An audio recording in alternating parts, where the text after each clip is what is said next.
118వ కీర్తన భాగము 22వ వచనాన్ని మనం చదువుకుందాం. ఇల్లు కట్టువారు నిషేధించబడిన రాయి, మూలకు తలరాయి అని సరిపోదు. చిన్న ప్రార్థన చేసుకుందాం. చదవబడిన వాక్య భాగం నుండి కొన్ని విషయాలు మనం నేర్చుకునే ప్రయత్నం చేద్దాం.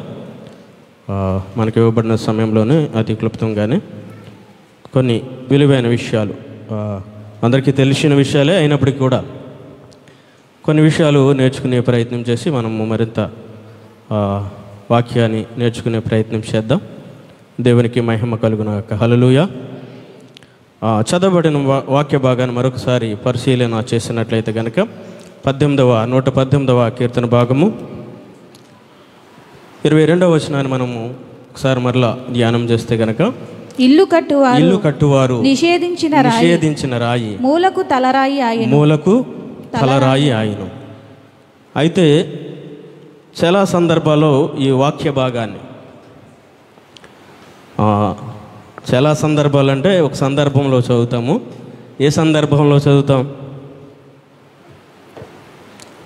తెలీదా? ఇల్లు శంకుస్థాపన చేసే సందర్భాల్లో ఈ యొక్క వాక్య భాగాన్ని మనము చాలా ప్రాముఖ్యమైనదిగా మనం చదువుతూ ఉంటాము. నూతన లేఖన భాగాలు కూడా అనేక చోట్ల, సువార్త భాగంలోనూ అలాగే పత్రిక భాగంలోనూ కూడా ఈ మాట అనేక సార్లు ప్రస్తావించబడిందన్న విషయం మీకు తెలుసు. అయితే ప్రభువైన దేవుడు ఈ మాటను ఎందుకు, అయితే భౌతిక సంబంధమైన గృహమును గురించి ఈ ఒక వాక్య భాగాన్ని మాట్లాడుతున్నారా, లేదా ఆత్మీయ సంబంధమైన గృహమును గురించి లేదా ఇల్లును గురించి దేవుడు మాట్లాడుతున్నాడు అనే విషయాన్ని మనము ధ్యానం చేసే ప్రయత్నం చేద్దాం. అయితే చాలా సందర్భాల్లో కాదు కానీ గృహ శంకుస్థాపన అంటే గృహ ప్రతిష్ట ఏమంటారు దాన్ని, శంకుస్థాపన లేదా మూలరాయి వేసే సందర్భాల్లో ఈ వాక్య భాగాలను చదువుతారు. అయితే చాలా విరువుగా ఈ మాటను వాడతాం. అంటే మనకి అనుకూలంగా ఉంది కాబట్టి ఈ వాక్యాన్ని చదివే ప్రయత్నం మనం చేస్తూ ఉంటాం కాబట్టి, అయితే దేవుడు ఏ యొక్క గృహము గురించి లేకపోతే ఏ యొక్క ఇల్లు గురించి మాట్లాడుతున్నాడు మనం తెలుసుకోవాల్సిన అవసరం ఉంది. అయితే అనేక సార్లు ప్రస్తావించిన ఈ మాట గృహము గురించేనా లేకపోతే ఇంకా ఏదైనా విషయాన్ని దేవుడు మనకు నేర్పించే ప్రయత్నం చేస్తున్నాడు అంటే, ఒక భౌతిక సంబంధమైన విషయాన్ని గురించి అయితే దేవుడు అన్నిసార్లు నొక్కు ఒక్క నుంచి చెప్పే ప్రయత్నం అయితే దేవుడు చేయడు. కానీ ఏదో దీంట్లో ఒక సత్యాన్ని మనకు నేర్పించాలనే దేవుడు ఒక ఆలోచన కలిగి ఉన్నాడని నా ఆలోచన. ఎందుకంటే అనేక పర్యాయములు చూడండి, మత్తయి సువార్త 21వ అధ్యాయము 42వ వచన భాగంలో కనుక చూస్తే, ఇల్లు కట్టువారు నిషేధించిన రాయి, మూలకు తలరాయి ఆయను. తర్వాత వచనం, ఇది ప్రభువు వలన కలిగెను, ఇది మన కన్నులకు ఆశ్చర్యమే అనుమాట. మీరు లేఖనములో ఎన్నడూను చదవలేదా? ఇప్పుడు మనం మొదటగా చదివిన లేఖన భాగము మనం ఎక్కడ చదివాము? కీర్తనలో 118, 22, 23 వచనాల్లో ఇదే ప్రస్తావన మళ్ళీ మత్తయి సువార్త మత్తయి గారు 21, 42లో ప్రస్తావించారు. అయితే ఇంతకు ముందు మనం ఎక్కడ చదివాం?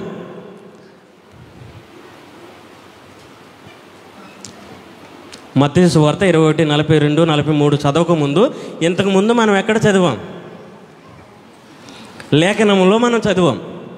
అర్థమవుతుందండి. ఇక్కడ ఆ మాట ప్రస్తావించాడా? 43వ వచనంలో లేఖనంలో మీరు ఎన్నడూను చదవలేదు అంటే, ఇప్పుడు మనం చదివింది ఏ భాగము? మనం చదివాం కనుక ఆ యొక్క ప్రస్తావన మత్తయి గారు ప్రస్తావిస్తున్నారు. అంటే ఎందుకు మీరు ఆశ్చర్యపడుతున్నారు, ఇంతకుముందు లేఖనాల్లో మీరు ఈ మాటను చదవలేదా అని ఆ ప్రజలకు చెప్పే ప్రయత్నము మత్తయి గారు చేస్తూ ఉన్నారు. కాబట్టి చూడండి, ఆ యొక్క ఉద్దేశం ఏంటంటే లేఖనాలను కోట్ చేస్తూ దేవుని యొక్క ప్రవక్తలను కోట్ చేస్తూ ఈ విషయాన్ని చెబుతూ ఉన్నారు. ఒక బాహ్య సంబంధమైన గృహము గురించి దేవుడు చెప్పాలంటే లేఖనాలను మరలా నూతన నిబంధనలు కోట్ చేసి చెప్పవలసిన అవసరత ఏమీ కూడా లేదు ప్రియమైన వాళ్ళకి. కాబట్టి ఆలోచన చేద్దాం, ఎందుకు మరలా ఈ ప్రస్తావన చేస్తూ ఉన్నారంటే మనం ఆలోచన చేస్తే కనుక చూడండి, దేవుడు ఒక మాట చెబుతూ ఉన్నాడు. తన సంఘాన్ని ఎక్కడ కడతానంటున్నాడు అమ్మా? బండ మీద. చూద్దాం, మాటను చూద్దామా? మత్తయి సువార్త 16వ అధ్యాయము 18వ వచనం బాబు. మరియు నీవు పేతురువు ఈ బండ మీద నా సంఘమును కట్టుదును. మీకు ఏం అర్థమైంది ఈ మాటను చదువుతున్నప్పుడు?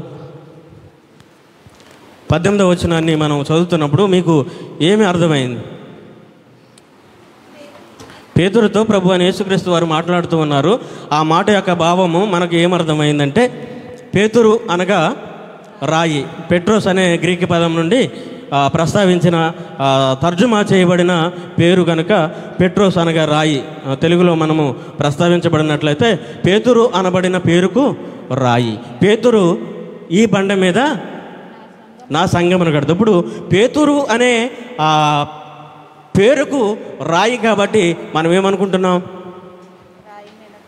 పేతురు మీదే తన సంఘాన్ని కడతాడు. ఇప్పుడు కొన్ని విషయాలు మనము అపార్థం చేసుకోవటంలో పొరపాటు లేదు, కానీ యాకోబు పేరు నాకు అర్థం ఏంటండి? మోసగాడు. యాకోబు మోసగాడ, పేరుకు అర్థం మోసగాడ. అయితే ఇక్కడ పేతురు గారి పేరు యొక్క అర్థం ఏంటి? ఇప్పుడు ఎక్కడ సంఘం కడతానన్నాడు చూడండి. అక్కడ ఈ బండ మీద అంటే పేతురు మీద కడతానని అనలేదు, ఆయన బండను ప్రస్తావించాడు. అంటే బండ మీద తన సంఘాన్ని కడతానన్నారు. ఇప్పుడు ఆ బండ ఎవరనేది మనం అర్థం చేసుకోవాలి. పేతురా, లేకపోతే ఇంకెవరైనా, యోహాను గారా, లేకపోతే అపోస్తుడా, లేకపోతే మార్కా, లోకా ఏంటనేది మనం చూసే ప్రయత్నం చేద్దాం. అంటే మీకు ఒక క్లారిటీ వచ్చింది కదా. అంటే మరలా నన్ను మీరు తప్పుగా భావించుకోకూడదు. పేతురు అనే మాటకు ఏమి అర్థము? రాయి. ఈ బండ మీద అంటే పేతురు మీద తన సంఘాన్ని కడతానన్నాడా, లేకపోతే బండ మీద కడతానన్నాడా? కింద వచనాన్ని కూడా చూడండి. ఆయనకు ఒక బాధ్యతను అప్పగిస్తూ ఉంటాడు. పాతాళపు లోక ద్వారములు దాని ఎదుట నిలువనేరవు నేను నీతో చెప్పుచున్నాను. కాబట్టి ఆ సంఘము ఎదుట ఏమి నిలబడవండి? పాతాళ. అప్పుడు ప్రభువు చెప్తున్నాడు, పాతాళ యొక్క తాళపు చెవులు ఎవరికి ఇచ్చాడు? పనిని పేతురికి అప్పగిస్తున్నాడు తప్ప పేతురు మీద తన సంఘాన్ని కడతానని అక్కడ చెప్పబట్టలేదు. మనము పేతురు అనే మాటకు రాయి కాబట్టి పేతురు మీదే తన సంఘాన్ని స్థాపించాడు అని అనుకుంటున్నాం. కాబట్టి సంఘాన్ని కట్టాలంటే దేవుడు కట్టాలి, సంఘాన్ని రూపొందించాలంటే దేవుడు కట్టాలి. అయితే మనము ఆలోచన చేద్దాం. ఇక్కడ మనం చదివిన లేఖన భాగం ఏంటంటే కనుక మూలరాయి అంటే అసలు మనకు తెలిసిన మనము ఈశాన్య మూలాన్ని పెట్టే 12 ఇటుకలు లేదా 7 ఇటుకలు 3 ఇటుకలు కాదండి. మూలరాయి అంటే మూలను పెడతాం కాబట్టి 12 ఇటుకలు పెడతాము, ఆ బకెట్లో ముంచి నానబెట్టి తర్వాత చేయవలసినవి చేసి ఒక మూలను పెడతాం, ఈశాన్య మూలాన్ని. కాబట్టి మీరు మనకు ఎలా అర్థమవుతుంది అంటే కనుక మూలరాయి అంటే ఈశాన్య మూలను పెట్టే మూలరాయిలానే మనకు అర్థమవుతుంది. ఎందుకంటే మన ఆలోచనలు ఆ విధంగా ఉన్నాయి కాబట్టి దీంట్లో పొరపాటు ఏం లేదు. అయితే కొద్దిగా ఆధ్యాత్మికమైన కోణంలోనికి మనం వెళ్తే కనుక చూడండి, 22వ వచనం 22వ వచనం చూసినట్లయితే కనుక 118 నిషేధించబడిన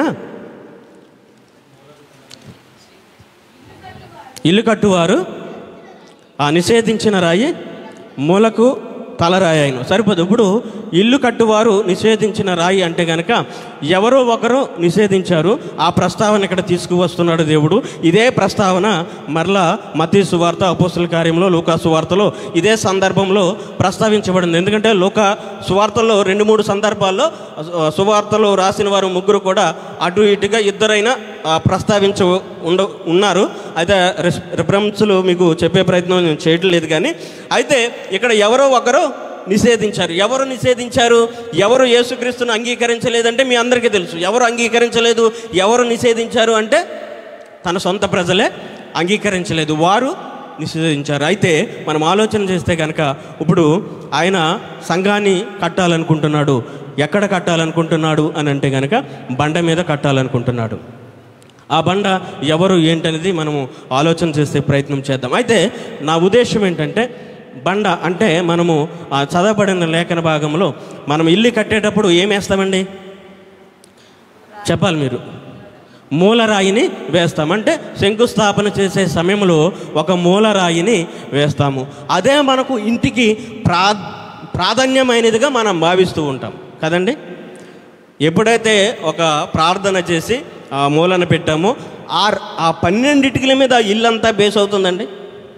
మీకు అర్థమవుతున్నాయి నా మాటలు? మీరు ఎప్పుడైతే ప్రార్థన చేసి కొబ్బరి నూనె రాసి 12 ఇటుకలు ఈశాన్య మూలాన్ని పెడతారు, కుటుంబ సభ్యులు ఎక్కువ ఉంటే 21 కూడా పెడతారు. ఎన్నైనా పెట్టుకోనండి, మన కౌంట్ ఇంపార్టెంట్ కాదు, ఎన్నైనా పెట్టుకోనండి. ఇప్పుడు నేను చెబుతున్న విషయం ఏంటంటే, ఒకరు ఎవరైనా ఇల్లును కట్టాలి అని అంటే గనక 11 లేక 21, 7 ఎన్నైనా బేస్ సంఖ్యలోనే పెడతారు, అది వేరే విషయము. అయితే ఆ 12, 21 ఏదైనా ఆ ఇటుకల మీదే మనం కట్టబోయే భవనము ఆధారపడి ఉంటుందా? అర్థమైతే మీరు సమాధానం చెప్పాలి. మీరు అలా చూస్తుంటే అర్థం కావట్లేదేమో నేను అనుకుంటున్నాను. 11 ఇటుకల మీద మనం కట్టే హౌస్, మీ అందరికీ ఇల్లులు ఉన్నాయి, మీరు అందరూ కూడా కట్టారు. ప్రార్థన చేసినప్పుడు కూడా ఒక్కొక్కరిగా ఇటుకలు కూడా పెట్టారు. మీకు ఏం తెలియని విషయాలు, నేను కొత్త విషయాలు ఏమి కూడా ప్రస్తావించట్లేదు, మీరు అలాగా చూడొద్దు. 11 ఇటుకలు పెట్టామండి. ఇప్పుడు ఈ మందిరంలో కూడా ప్రార్థన చేసి నాకు తెలుసు శంకుస్థాపన చేయటం, అక్కడ సంఘ పెద్దలుగా మేము కూడా పెట్టాం. ఆ ఇటుకలు పెట్టినప్పుడు ఇప్పుడు ఈ మందిరము ఆ మూలన పెట్టిన ఇటుకల మీద బేస్ అయ్యి ఉందా లేకపోతే దేని మీద బేస్ అయ్యి ఉందో మీరు చెప్పాలి. మీరు చెప్తేనే నేను వాక్యం చెప్తాను. అమ్మా దాని మీద ఉందా? దేవునికి స్తోత్రం. ఇంకా ఎవరైనా? మరి దేని మీద బేస్ అయ్యింది? ఇప్పుడు ఈ మందిరము దేని మీద బేస్ అయ్యింది? Pillars, very good. ఇంకా ఎవరో చెప్తున్నారు? ఫౌండేషన్. ఇప్పుడు బండ అంటే ఏంటో తెలుసా? ఫౌండేషన్. మూలరాయి అని ప్రస్తావించారు కాబట్టి మనం ఈశాన్య మూలాన్ని పెట్టే రాళ్ళు అనుకుంటున్నాం. ఏంటది? బండ అంటే కనుక ఫౌండేషన్, పునాది. అంటే చూడండి, కింద పునాది వేశారు కదా, భీములు వేశారు కదా. ఇప్పుడు ఈ చర్చ్ కన్స్ట్రక్షన్ అంతా దేని మీద ఆధారపడి ఉంది? పునాది మీద ఆధారపడి ఉంది. మీరు ఎప్పుడైనా మూల రాయి అంటే కనుక పునాది, బండ అంటే కనుక పునాది, బేస్. అర్థమవుతుందండి? ఈ మందిరము నిలబడటానికి బేస్ అది.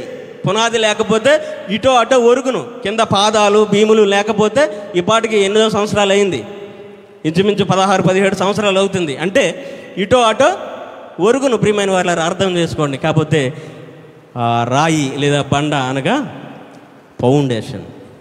మన విశ్వాస జీవితానికైనా, మన సంఘానికైనా, మన ఆధ్యాత్మిక కోణాల్లో మనము అలవర్చుకుంటే దేనికైనా ఇంపార్టెంట్ ఏంటంటే ఫౌండేషన్. సరైన ఫౌండేషన్ లేకపోతే, ఇప్పుడు చూడండి, ఇప్పుడు అంతా కూడా ఎడ్యుకేషన్ సంబంధించి తల్లులు తండ్రులు అంతా కూడా ఏ కాలేజీలో జాయిన్ చేయాలి కదండి, ఏ గ్రూప్లో జాయిన్ చేయాలి, ఎక్కడ జాయిన్ చేయాలి అంటే ఇప్పుడు మన పిల్లల భవిష్యత్తుకి ఏం వేస్తున్నాం?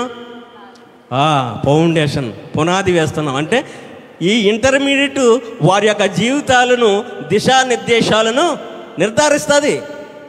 కాబట్టి మీరు ఎంత శ్రద్ధగా ఆలోచించారు? ఎన్ని కాలేజీ వాళ్ళు మీ ఇంటికి వచ్చారు? మీరు ఎన్ని హాస్టల్లో ఎంక్వైరీ చేశారు? ఎక్కడెక్కడో తెలుసుకున్నారు? తెలిసిన వాళ్ళు ఎక్కడున్నారో, తెలియని వాళ్ళు ఎక్కడున్నారో కదండి. ఎన్నో ఎంక్వైరీలు చేసి మనం ఎక్కడ వేస్తే మన పిల్లలు బాగా చదువుతారు. ఎందుకు ఇంత ఆలోచన చేస్తున్నామంటే వారి యొక్క భవిష్యత్తు బాగోవాలి. వారి యొక్క భవిష్యత్తు బాగోవాలంటే వారి యొక్క ఫౌండేషన్, పునాది బాగోవాలి కదండి. మన పిల్లల విషయంలో ఇంత ఆలోచన కలిగి ఉన్న మనము, దేవాతి దేవుడు తన సంఘాన్ని కట్టాలనుకున్నప్పుడు మూలరాయిగా ఎవరను నిర్మించాడని అనుకుంటున్నారు మీరు? అమ్మా పేతురు. వెరీ గుడ్, దేవునికి స్తోత్రం. ఎంత చెప్పినా కూడా మళ్ళీ పేతురు అంటున్నారు. హల్లెలూయా. చూడండి, ఎఫెసీయులకు రాసిన పత్రిక 2వ అధ్యాయము 20వ వచనం. క్రీస్తు యేసే ముఖ్యమైన మూలరాయి. ఏమండి, ఒక్క నిమిషం. మనం ఇప్పుడు దాకా ఏం మాట్లాడుకున్నాం? చదువు గురించి మాట్లాడుకున్నాం. మన పిల్లల భవిష్యత్తు బాగుండాలంటే వారికి మంచి పునాది మనం వెయ్యాలి. అయితే మన ఆధ్యాత్మిక జీవితాలు బాగోవాలంటే మన పునాది ఎవరి మీద కట్టబడాలి అంటే కనుక అపోస్తలుడైన పౌలు ఎఫెసీయులకు రాస్తూ ముఖ్యమైన మూలరాయి ఎవరటండి? ఇక్కడ ప్రస్తావన మీరు చూడండి. ముఖ్యమైన మూలరాయి క్రీస్తే, యేసుక్రీస్తు వారే మనకి ఆధారమైన ఫౌండేషన్. మీరు అందరూ ఇల్లులు కట్టారు కదండి, మేస్త్రులు కూడా. ఇప్పుడు చెప్పిన ఉదాహరణ లాంటిది. మేస్త్రిని కూడా మనం సంప్రదించినప్పుడు పలానా ధనలక్ష్మి గారి ఇల్లు ఎవరు కట్టారు, సో మనోరత్న గారి ఇల్లు ఎవరు కట్టారు, కిరణ్ గారి ఇల్లు ఎవరు కట్టారు, డాక్టర్ గారి ఇల్లు ఎవరు కట్టారు, ఇలా ఎంక్వైరీ చేసుకుంటాం. ఏ మేస్త్రి బాగుంటాడు, ఎలా అయితే మనకు నచ్చినట్టుగా ఎలివేషన్ చేస్తాడు. చూడండి, మనం ప్రతి దానిలో కూడా బెస్ట్ మంచిది ఆలోచిస్తాం. మంచి మేస్త్రి మనకు కావాలి, మంచి కాలేజ్ కావాలి, మంచి ఎడ్యుకేషన్ కావాలి, మంచి ఆధ్యాత్మిక భవిష్యత్తు మనకు అవసరం లేదు, మంచి ప్రార్థనా జీవితం మనకు అవసరం లేదు. మన సంఘం అనే పునాది బండ మీద మత్తయి సువార్తలో చూడండి, ఒకడు ఇల్లు కట్టాడంటే ఎక్కడ కట్టాడండి? ఒకడు ఇసుక మీద కట్టాడు, ఒకడేమో బండ మీద కట్టాడు. రెండింటికి వ్యత్యాసం ఏంటండి?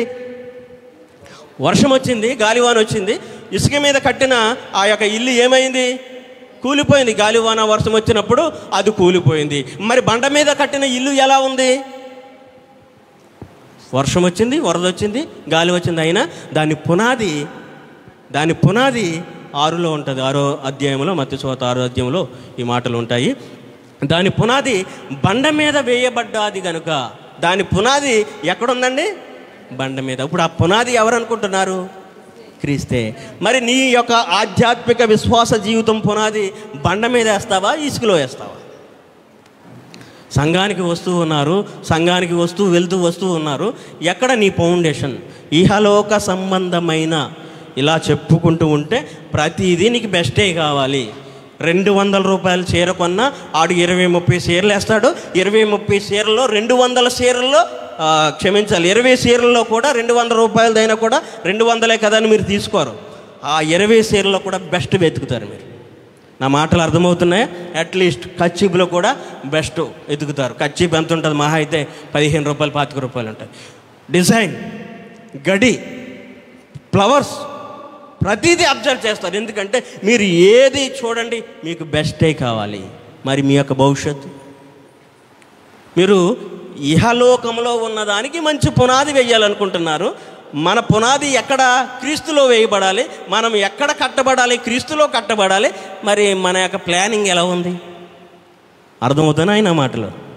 ప్రియమైన వారలారా, అర్థం చేసుకోండి. కాకపోతే మనము ఆ కోణంలో ఆలోచన చేయము కదండి. మనకి ఏదైనా అటు ఇటు అయినా కూడా ఎన్నో ఇబ్బందులు పడి అది ఇది మార్చి మనకి నచ్చినట్టుగా లేదా మనకు అనుకూలంగా మనం మార్చుకుంటాం. ఎందుకండి మన ప్రార్థనా జీవితాన్ని అలా మార్చుకోలేము? ఎందుకంటే మన విశ్వాస జీవితాన్ని అలా మార్చుకోలేము? ఒక కచ్చేపి విషయంలో పెట్టిన ఎఫెక్ట్ నువ్వు దేవుని విషయంలో ఎందుకు పెట్టలేకపోతున్నావు? ఒక పెన్న విషయంలో పెట్టిన ఎఫెక్ట్ నువ్వు దేవుని విషయంలో ఎందుకు పెట్టలేకపోతున్నావు? కాబట్టి ఆలోచన చేయండి. యెషయా 28:16 వచనం చూడండి. యెషయా గ్రంథము 28:16 వచనం చూడండి.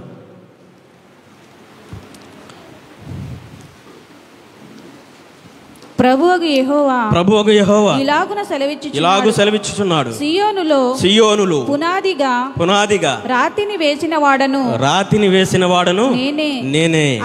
అది పరిశోధింపబడిన రాయి, అమూల్యమైన రాయి, తలరాయి, బహుస్థిరమైన పునాది అయిన మూలరాయి అయ్యున్నది. విశ్వసించువాడు కలవరపడడు.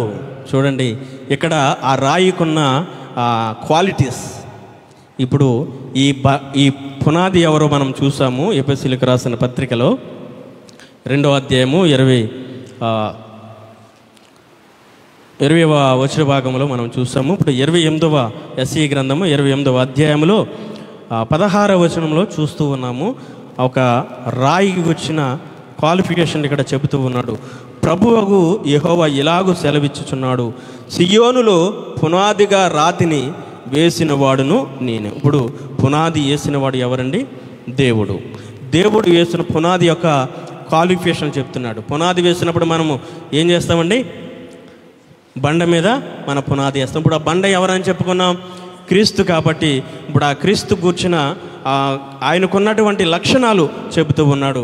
అది పరిశోధింపబడిన రాయి, అమూల్యమైన తలరాయి, బహు స్థిరమైన పునాది అయిన మూలరాయి అయ్యున్నది, విశ్వసించువాడు కలవరపడరు. ఇప్పుడు మనకుందా విశ్వాసము?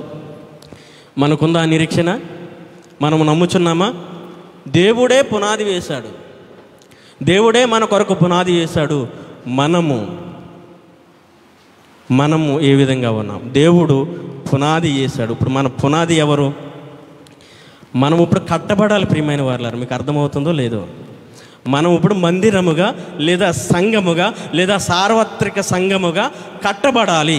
ఇప్పుడు మన పునాది ఎవరు అని చూసినట్లయితే కనుక ప్రభువైన క్రీస్తు మన పునాది అయి ఉన్నాడు. చదివారు కదా ఎఫెసీయులకు. మరొకసారి చూడండి ఆ మాట. సాధ్యమైతే అండర్లైన్ చేసుకునే ప్రయత్నం చేయండి. ఎఫెసీయులకు రాసిన పత్రిక 2వ అధ్యాయము 20వ వచన భాగాన్ని మనం ఒకసారి మరలా. క్రీస్తు యేసే ముఖ్యమైన మూలరాయి అయి ఉండగా అపోస్తలులను ప్రవక్తలను వేసిన పునాది మీద మీరు కట్టబడి ఉన్నారు. చాలము. ఇప్పుడు మీరు అర్థం చేసుకునే ప్రయత్నం చేయండి. అపోస్తలులు, ప్రవక్తలు. ఎవరు మూలరాయి, ముఖ్యమైన రాయి? ఇప్పుడు మనం ఎవరి చేత కట్టబడాలంటే ప్రవక్తలు, అపోస్తలులు. మీకు అర్థమవుతుందండి? బేస్ ఎవరంటే ప్రభువైన యేసుక్రీస్తు వారు. ఇప్పుడు మనల్ని చేర్చేవారు ఎవరంటే అపోస్తలులు, ప్రవక్తలు. ఇప్పుడు మనం ఏం చేయాలంటే దేవుని సంఘముగా మనం కట్టబడాలి. దేవుని ఒక స్ట్రక్చర్ రావాలంటే, ఈ యొక్క చర్చ్ మందిరం నిర్మాణం కావాలంటే పునాది ఉంది. పునాది తర్వాత పిల్లర్లు వేశారు, పిల్లర్ల తర్వాత స్లాబ్ వేశారు. మనకి కొద్ది కింద ప్లేస్ కావాలి కాబట్టి 2వ స్లాబ్ వేశారు. ఇప్పుడు ఈ యొక్క 2 స్లాబ్లు బరువు అంతా కూడా ఎక్కడ ఆనుకుని ఉందంటే ప్రాముఖ్యమైనది. ఈ బిల్డింగ్ అంతటికి కూడా ఏది ప్రాముఖ్యమైనది అంటే పునాది ప్రాముఖ్యమైనది. కనుక పునాది మీద ఈ 2 స్టేర్ల స్లాబ్ అంతా కూడా బేస్ అయ్యినది. ఇప్పుడు మనము అపోస్తలులు, ప్రవక్తలు కట్టిన ఎవరి మీద బేస్ అయ్యి ఉండాలి? ప్రభు అయిన యేసుక్రీస్తు వారి మీద బేస్ అయ్యి ఉండాలి. మనము ఎవరి మీద బేస్ అయి ఉంటున్నాం? మన సొంత ఆలోచనలు, మన సొంత వివేచన, మన సొంత జ్ఞానముతో మనం బేస్ అయి ఉంటున్నాం. కాబట్టి దేవుని సార్వత్రిక సంఘములో మనము చేర్చబడటానికి ఇష్టపడట్లేదు. ప్రియమైన వారులారా, చూడండి, ఇంకా మనము ఆలోచన చేస్తే కనుక కొరింథీయులకు రాసిన పత్రిక 3వ అధ్యాయం 11వ వచనాన్ని చూడండి.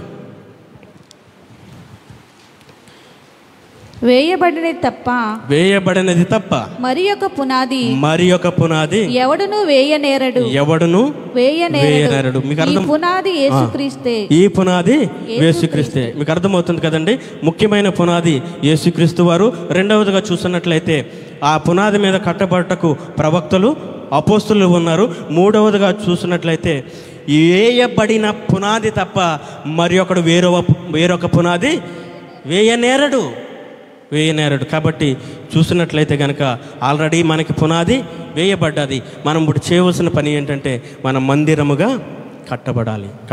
కాబట్టి మన మందిరాలు లేదా మన యొక్క ఆత్మీయ మందిరాలు ఏ విధంగా కట్టబడాలంటే మనము చూసినట్లయితే చూడండి, ఎఫెసీయులకు రాసిన పత్రిక, పేతురు రాసిన మొదటి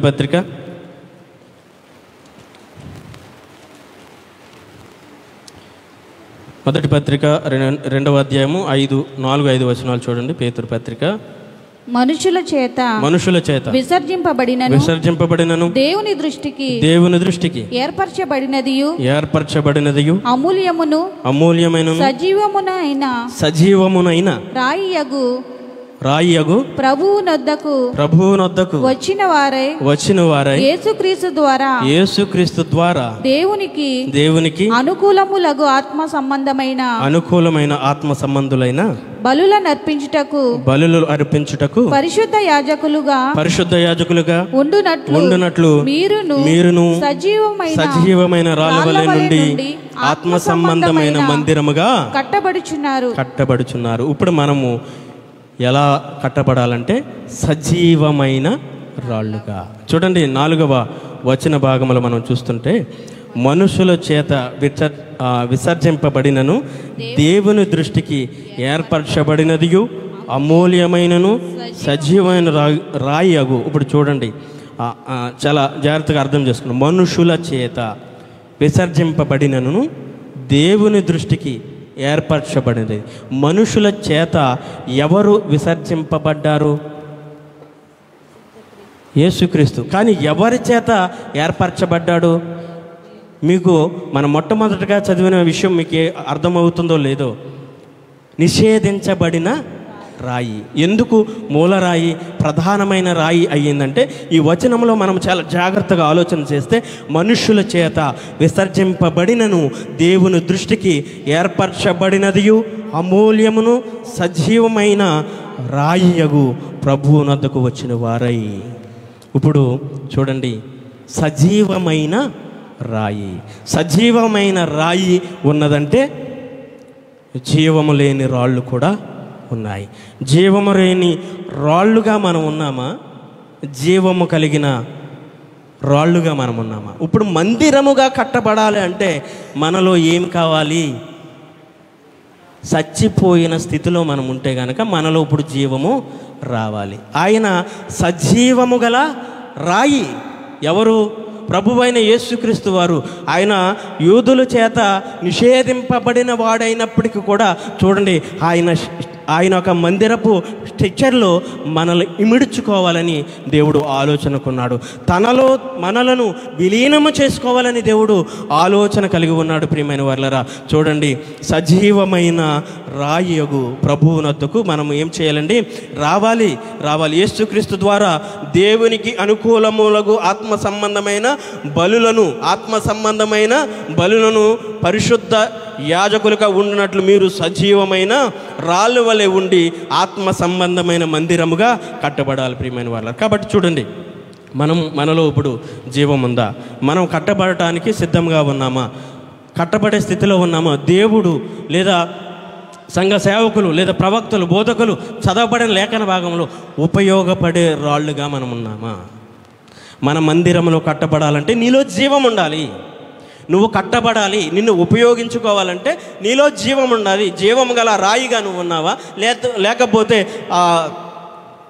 జీవము లేని రాడు వలె నువ్వు ఉన్నావా? ఒకసారి ఆలోచన చేసుకోండి. ఆయన సజీవమైన బండగా ఉన్నాడు, సజీవమైన పునాదిగా ఉన్నాడు, ఆయన చలిస్తూ ఉన్నాడు. మరి నువ్వెలా ఉన్నావు? ఆధ్యాత్మిక స్థితిలో ఆధ్యాత్మిక మందిరముగా కట్టబడటానికి, దేవుని ఆలయముగా కట్టబడటానికి ఆయన ఎంతో ఇష్టపూర్వకంగా కట్టుకున్న పరలోకపురములో కట్టుకుంటున్న యొక్క పట్టణంలో నీవు ఒక రాయిగా చేర్చబడటానికి నువ్వు ఇష్టపడుతున్నావా? అర్థమవుతుందని అనుకుంటున్నాను. ఆ పరలోక మందిరంలో నిన్ను చేర్చుకోవటానికి, ఆ యొక్క మందిర నిర్మాణంలో నిన్ను చేర్చుకోవటానికి దేవుడు ఆలోచన కలిగి ఉన్నాడు. నువ్వు సిద్ధంగా ఉన్నావా? ఆ పరలోక మందిరంలో నువ్వు ఎత్తబడటానికి లేదా ఆ కట్టడంలో నువ్వు ఇమర్చబడటానికి నువ్వు సిద్ధంగా ఉన్నావా? ఒక్క కండిషన్, కానీ నువ్వు చెల్లించాలి. నువ్వు జీవము లేని ఒట్టి రాడుగా ఉంటే దేవుడు నిన్ను తీసుకోడు, నిన్ను మందిరంలో వాడుకోడు, ఆ మందిరపు కన్స్ట్రక్షన్లో నిన్ను వాడుకోడు. ప్రియమైన వాళ్ళారా, నీలో జీవం ఉందా? నీలో ప్రాణం ఉందా? సచ్చిన వారిలే ఉన్నావా? జీవం కలిగి ఉన్నావా? ఒకసారి మనల్ని మనం పరిశీలన చేసుకుంటే మన యొక్క స్థితి ఎలా ఉంది? ఆయన పునాదిగా ఉన్నాడు, మనము రాళ్ళు వలె ఉన్నాము. అపోస్తులు పిల్లర్ల వలె ఉన్నారు, ప్రవక్తలు స్లాబ్ వలె ఉన్నారు. మరి మనం రాళ్ళుగా ఉండాలి. ఆ మందిరంలో కూడా మనము కూడా చేర్చబడాలంటే మనలో జీవం ఉండాలి. జీవం అనగా మనలో దేవుని వాక్యము ఉండాలి. నీలో దేవుని వాక్యము ఉందా? దేవుని వాక్యం నీలో చలిస్తుందా? దేవుని వాక్యం నీలో బ్రతికి ఉందా? ఆలోచన చేద్దాం. ఈ మధ్యాహ్న కాల సమయంలో దేవుడు ఎంతో చాలా వివరంగా దేవుడు ఈ మాటలు మనకు తెలియపరుస్తున్నాడు. చూడండి, మొదటి రాసిన పేతురు పత్రిక 2వ అధ్యాయము 7వ వచనాన్ని ఒకసారి చూడండి. విశ్వసించిన మీకు ఆయన అమూల్యమైన వాడు. విశ్వసింపని వారికైతే ఇల్లు కట్టువారు ఏ రాతిని నిషేధించెదరో అదే మూలకు తలరాయి ఆయను, మరియు అది అడ్డురాయి అడ్డుబండయు ఆయను. చూడండి, ఒకవేళ ఈ యొక్క పునాదిని గనక మీరు నిషేధిస్తే అదే మూలకు తలరాయి అంటండి. అదే ప్రధానమైన ఫౌండేషన్. ఇప్పుడు కనుక నువ్వు నిషేధిస్తే ఏం జరుగుతుందండి? అది మూలరాయి కనుక ఆ రాతిని, అంటే ఆ బండ మీద నువ్వు కట్టబడటానికి ఒకవేళ నువ్వు అంగీకరించకపోతే నువ్వు తర్వాత చూడండి ఏం జరుగుతుందంట, అది అడ్డురాయి అయిపోతుందంటండి, అడ్డుబండ అయిపోతుందంట. అంటే మనకి అవకాశం ఉంది. ఈ యొక్క పరలోకపు పట్టణంలో కట్టబడటానికి మనకి ఇంకా అవకాశం ఉంది. ప్రియమైన వాళ్ళారా, ఆలోచించండి. ఇంకా సమయం ఉంది. కానీ ఇదే సమయం రేపు ఉండకపోవచ్చు, ఇదే అవకాశం రేపు ఉండకపోవచ్చు. దేవునిలో నువ్వు ఒక్కొక్క రాడుగా చేర్చబడటానికి, ఈ యొక్క సార్వత్రిక సంఘముగా మనం కట్టబడటానికి మనం ఇష్టపడుతున్నామా లేదా ఆలోచన చేసుకుంటే కనుక మనకు అర్థమవుతుంది. చూడండి, ఇంతవరకు మనము ఒకవేళ పేతురు మీద నువ్వు కట్టబడాలని అనుకున్నావేమో. పేతురేమి అసామిషి వ్యక్తి ఏమీ కాదు. నేను పేతురునేమి తక్కువ చేయటం లేదు, కానీ ప్రధానమైన వీళ్ళు కూడా రాళ్ళ వలె ఉన్నారు. వీళ్ళు కూడా మనకి ఆధారమైన పిల్లర్స్గా ఉన్నారు. అపోస్తులు అంటే అషామషి విషయమేమి కాదు. కానీ ప్రధానమైన మూలరాయి ఎవరు అనేది మనం గుర్తుపెట్టుకోవాలి. ప్రధానమైన మూలరాయి ఎవరంటే క్రీస్తే. పత్రిక భాగంలో చూసాము, లేఖన ప్రవచన భాగాల్లో చూసాము, లేఖన భాగాల్లో కూడా మనం చూసాము. కాబట్టి ప్రధానమైన బండ ఎవరంటే ఆ రోజు క్షమించాలి, ప్రధానమైన బండ ఎవరంటే ప్రభువైన యేసుక్రీస్తు. ఇశ్రాయేల్ కాలంలో బండను ఎందుకు పోల్చాడంటే, ఒక మంచి కన్స్ట్రక్షన్ చేయాలంటే ఒక మంచి బండ మీద కట్టబడి, ఎప్పుడైతే ఆ రాతి మీద ఇల్లును, ఆ పెద్ద బండ మీద ఎప్పుడైతే ఇల్లు కట్టారో దానికి ఏమవుతుందండి? విలువ వస్తుంది. ఇల్లు కట్టకుండా ఆ రాడుగా ఉంచేస్తే ఎవరు పట్టించుకోరు. ఎప్పుడైతే ఇల్లును కట్టామో చూడండి, అలాగే యేసుక్రీస్తు వారిని కూడా మనం తృణీకరిస్తున్నామేమో. ఆయన బండగా ఉన్నాడు, పునాదిగా ఉన్నాడు ఆల్రెడీ. ఒకవేళ ఆయన తృణీకరింపబడిన వాడిగా ఉన్నాడని అనుకుంటున్నావేమో. ఇంకా పని చివరికి వచ్చేసింది. నువ్వు చేర్చబడటానికి కొద్ది అవకాశమే ఉంది. ఆ మహాపట్టణములో, ఆ మహామందిరములో, ఆ యొక్క పురములో చేర్చబడటానికి కనీసమైన పరలోకపు పట్టణములో ప్రహారీ గోడలు అయినా ఎలివేషన్గా అయినా ఉపయోగించుకోవటానికైనా కొద్దిపాటు సమయం ఉంది. ఆయన ఏమన్నాడు? అనేక నివాసములు కలవు, లేకపోతే అక్కడ మనము చేర్చబడాలి, లేకపోతే ఆయన చెప్తానంట. కానీ నేను చెప్పేది ఏంటంటే, ఆధ్యాత్మిక మందిరంలో మనం కట్టబడాలంటే, మనం ఉపయోగపడాలంటే మనలో సజీవమైన రాళ్ళుగా ఉండాలి. ఒక నిర్జీవమైన రాడును మీరు చూడండి, ఒకటి తీసుకెళ్ళి పక్కన పెడితేనే కానీ మనం, అప్పుడు అందరికి ఇప్పుడు వాషింగ్ మిషన్లు వచ్చినాయి, కానీ గతంలో ప్రతి ఒక్కరికి కూడా రాళ్ళు ఉండేవి. ఇప్పుడు ఉన్నాయనుకోండి, వాడట్లేదు, అంతే తేడా. అది మనము దాని యొక్క స్థానాన్ని కనుక మార్చకపోతే అది ఎప్పటికీ అక్కడే ఉంటుంది. అవసరమైతే కొద్దిగా కప్పడిపోతుంది. నేను దేవుని వాక్యము ఈరోజు కదిలించకపోతే, దేవుని వాక్యం చేత నువ్వు కదిలించబడకపోతే ఎప్పటికీ నీకు అది అడ్డుబండగానే ఉంటుంది. ఈ దేవుని వాక్యము చేత నువ్వు కదిలింపబడకపోతే, నువ్వు జీవించబడకపోతే కనుక ఎప్పటికీ ఆ స్థానంలో నువ్వు ఉంటావు. కానీ చలించాలని అనుకుంటున్నావా?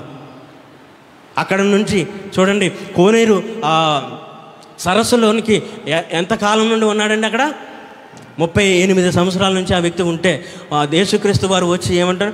ఎవడు నన్ను తీసుకెళ్ళటలేదు కనుక నేను వెళ్ళే లోపే దేవదూత రావటము, ఆ నీళ్ళను కదిలించటము ఆయనకి సాధ్యపడటం లేదు. సాధ్యపడనిది ఎవడు తీసుకెళ్ళటానికి, సహాయం చేయటానికి ఎవడు రానప్పటికీ కూడా ఎవరి ద్వారా సాధ్యపడ్డదంటే ప్రభువైన యేసుక్రీస్తు వారి ద్వారా అది సాధ్యపడ్డది. ఇప్పుడు ఒకవేళ నీలో చలనము లేకపోతే, నీలో జీవము లేకపోతే, వాక్యము ద్వారా నీ వాక్యమే నన్ను బ్రతికించెను అని పాట పాడతాం కదండి. ఈ వాక్యము నిన్ను బ్రతికించడానికి సిద్ధంగా ఉంది. ఆ రోజు ప్రభువైన యేసుక్రీస్తు వారు కోనేటు సరస్సు దగ్గర ఆ వ్యక్తిని ఏ విధంగా అయితే దేవుడు స్వస్థపరిచాడో, అదేవిధంగా ఈరోజు నీ దేవుని వాక్యం నీలో జీవాన్ని కలిగిస్తుంది. నీవు ఉన్న చోటనే ఉంటావా? దేవుని మందిరంలో నువ్వు ఒక జీవము గల రాయిగా కట్టబడతావా? ఆ ఆలోచన అవకాశము మీకే వదిలిపెడుతున్నాం ప్రియమైన వారలారా. కాబట్టి ఆలోచన చేయండి. సమయము బహు తక్కువగా ఉంది. మనం ఇంకా ఒక చలనం లేని ఒక రాళ్ళు వలె ఉండిపోతే యేసుక్రీస్తు వారి యొక్క పునాది మీద మనము ఒక మందిరముగా కట్టబడకపోతే తర్వాత మరలా మనకది అడ్డురాయిగా ఉంటుంది ప్రియమైన వారలారా. కాబట్టి ఆయన మనలను చూడండి, 8వ వచనం చూడండి. కట్టువారు వాక్యమున కవిదేయులై త్రొట్టిల్లుచున్నారు, దానికే వారు నియమింపబడిరి. చూడండి, ఇక్కడ కట్టువారు వాక్యం వలన అవిధేయులవుతున్నారు. దానికే ఇప్పుడు ఒకవేళ వాక్యం వలన మనం కట్టబడకపోతే కనుక మనల్ని ఎవరు కూడా, వాక్యం మనలో చలనాన్ని కలిగించకపోతే మనలో ఎవడు కూడా, ఒకవేళ మనం అప్పగిచ్చేస్తాడు తీర్పుకి. దేవుడు మనలను తీర్పుకి అప్పగిచ్చేస్తాడు. కనుక అర్థం చేసుకోండి, ఆ యొక్క వాక్యాన్ని మనము అర్థం చేసుకోండి. కాబట్టి నిషేధించబడిన రాయి ఎవరు, ఏ పునాది మీద దేవుడు తన ఆలయాన్ని కట్టాడు, లేదా ఏ సంఘాన్ని కట్టాడో మనం అర్థం చేసుకోవాలి. ఏ పునాది మీద అయితే దేవుడు తన సంఘాన్ని నిర్మించాడో, ఏ సంఘం మీద అయితే ఇంకా లోటు ఉందో ఆ యొక్క సంఘంలో మనం కూడా చేర్చబడటానికి ఆత్మ సంబంధమైన రాళ్ళుగా మనము మందిరముగా కట్టబడు నిమిత్తం మనము చేర్చబడాలి ప్రియమైన వారలారా. చేర్చబడకపోతే చూడండి, రోమీయులకు రాసిన పత్రిక 9వ అధ్యాయం 33.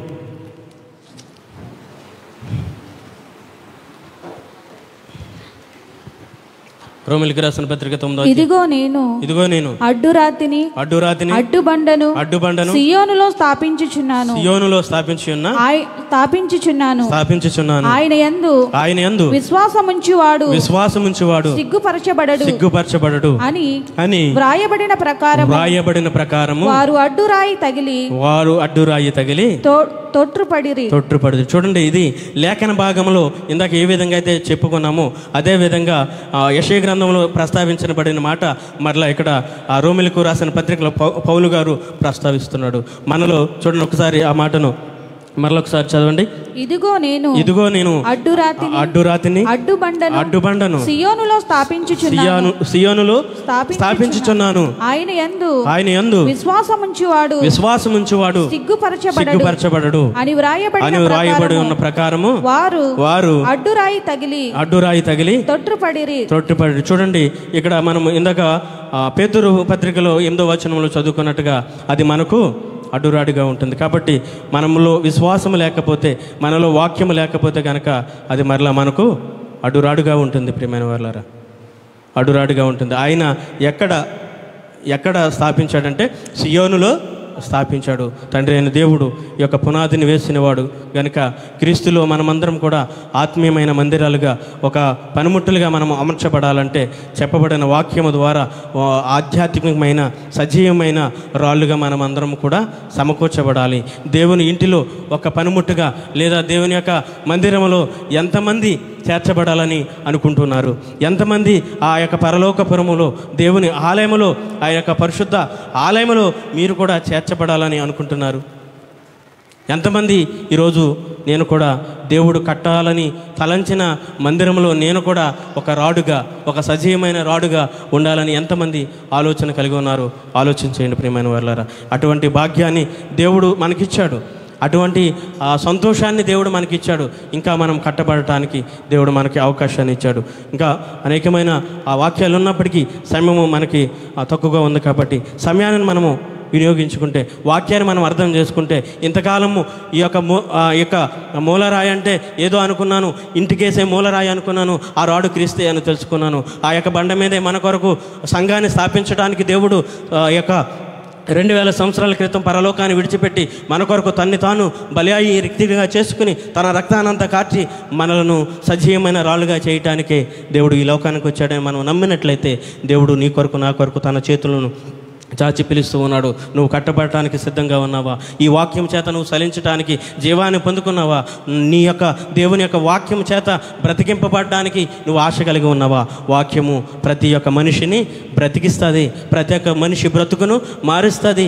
అది ఆ యొక్క మూలుగులను సహితము విభజింపగలిగిన శక్తిగలది దేవుని వాక్యము. నిన్ను బ్రతికించటానికి శక్తివంతమైనది దేవుని వాక్యం గనుక ప్రతి ఒక్కరు మిమ్మల్ని మీరు పరిశీలన చేసుకోండి. నేను చచ్చిన స్థితిలో ఉన్నానా? చచ్చినదైతే గనక ప్రవాహానికి కొట్టుకుపోతుంది. అదే బ్రతుకున్న చేప అయితే గనక ప్రవాహానికి ఎదురు వీగుతుంది. చచ్చిపోయిన స్థితిలో ఉంటే నువ్వు ఈ లోకంతో పాటు కొట్టుకుని పోతావు. అదే బ్రతికి ఉంటే ఈ లోకంలో ఎన్ని సమస్యలు వచ్చినా, ఎన్ని ఇబ్బందులు వచ్చినా ఎదురు ఈగే ప్రయత్నాన్ని నువ్వు చేస్తావు. నువ్వు చచ్చిపోయే వ్యక్తిగా ఉంటావా, లేదా బ్రతికి చలించగలిగే వ్యక్తిగా నువ్వు ఉంటావా? సజీవమైన రాడుగా ఉంటావా, చలనం లేని రాడుగా నువ్వు ఉంటావా? దేవుని మందిరంలో చేర్చబడటానికి నువ్వు ఇష్టపడతావా? లేదు, నేను ఇలాగే అడ్డుబండగా ఉండి ఇలాగే నేను నశించిపోతానని నువ్వు ఆలోచన చేసుకుంటావు. మీ యొక్క విజ్ఞతకే నేను విడిచిపెడుతున్నాను. ఈ మాటల ద్వారా మనందరి వెనుకటిలో ప్రభు ఈ మాటలు మరింతగా ఆలోచింపజేసే విధంగా, మన జీవితాలను సరిచేసే విధంగా దేవుడి యొక్క మాటలు మనందరి హృదయాల్లో ఫలింపచేసి ఆశీర్వదించును గాక. ఆమె చిన్న ప్రార్థన చేసుకుందాం. మహాపరిశుద్ధుడైన ప్రియ పరలోకపు తండ్రి, నీ పరిశుద్ధమైన నామానికి స్తోత్రాలు చెల్లిస్తూ దీనుడు నలుపునైన నన్ను ప్రభా కొన్ని నిమిషాలు నీ పాత్రగా నిలబెట్టుకుని ప్రభా నీ వాక్యాన్ని ప్రకటించడానికి ప్రభా మీరు నాకు ఇచ్చిన ఈ యొక్క సమయానికై వందనాలు, స్తోత్రాలు. విత్తబడిన నీ వాక్యం అనేకమైన హృదయాల్లో పడి ఫలించి 30, 60, 100 ఫలించి వారి జీవితాలకు ప్రభా ఆశీర్వాదకరంగా ఉండినట్లు ప్రభా సహాయం చేయమని నీ కృపా కాపుదల మా యొక్క సంఘం అంతటిపై ఉంచి మమ్మల్ని ఆధ్యాత్మిక సత్యంలోనికి నడిపించి మీరే మహిమ ఘనత ప్రభావాలు పొందుకుంటారని యేసుక్రీస్తు శక్తిగల నామమును బట్టి ప్రార్థించి బ్రతిమాలు వేడుకుంటున్నాం ప్రియ పరలోకపు తండ్రి. ఆమేన్.